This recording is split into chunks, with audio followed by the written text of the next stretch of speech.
everything a puppy experiences in the first 12 to 16 weeks of their life can impact on their future emotions and behaviours, can't they, Dannii? It's so important that we get them used to grooming in a positive way, nice and early. Absolutely. Dannii, what's your tips for owners with a new puppy in terms of professional grooms? Yeah, I always recommend that for the very first time they come into the groomer, it doesn't have to be for a full appointment. It can actually just be for a meet and greet.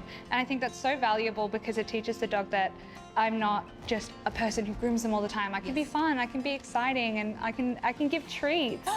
And their first groom as well doesn't have to be a shave. So what at home can they be doing to help their puppy being used to grooming? At home, definitely playing with the dog's paw pads, getting them used to having their paws touched and held for long periods of time. You can also get them used to the sounds of scissors while they're eating or playing.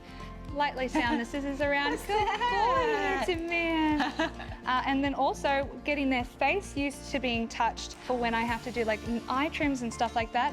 Taking a metal teaspoon and slightly like dragging it around their face, all positively, like it's a fun thing. Good boy. Now, brushing's obviously really important to be doing at home. What are some of your tips around that? Yeah, brushing regularly, especially with puppies.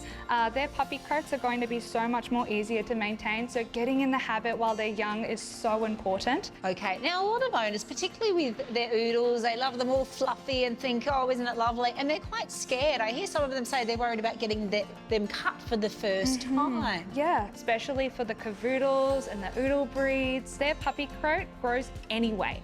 So when their adult coat starts growing through from underneath, not me that's changing the coat type, it's just the adult coat starting to come out from underneath. It's going to happen anyway. It's going to happen anyway. And of course, if it gets stuck in there, it's going to cause lots of mats as well. It really, really will. Which is going to hurt them, which then causes a negative association with grooming, and so on it goes. Yeah. And are there any other tips when it comes to grooming our puppies? Yeah, absolutely. A Licki-Mat in the bath to keep them distracted or while you're brushing them is a great tip.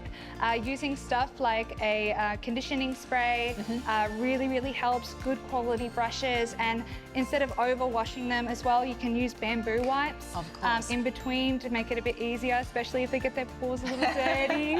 It's really important as well. A lot of people don't realise that you should be using a dog-specific shampoo. This one's for little puppies because it needs to be pH balanced for dogs, not human shampoo. And I love the DGG one because it's all natural. It's got lots of essential oils and it's designed for dogs. And it smells great. It does smell great. You can find the DGG range at your local pet specialty store, including PETstock, or online.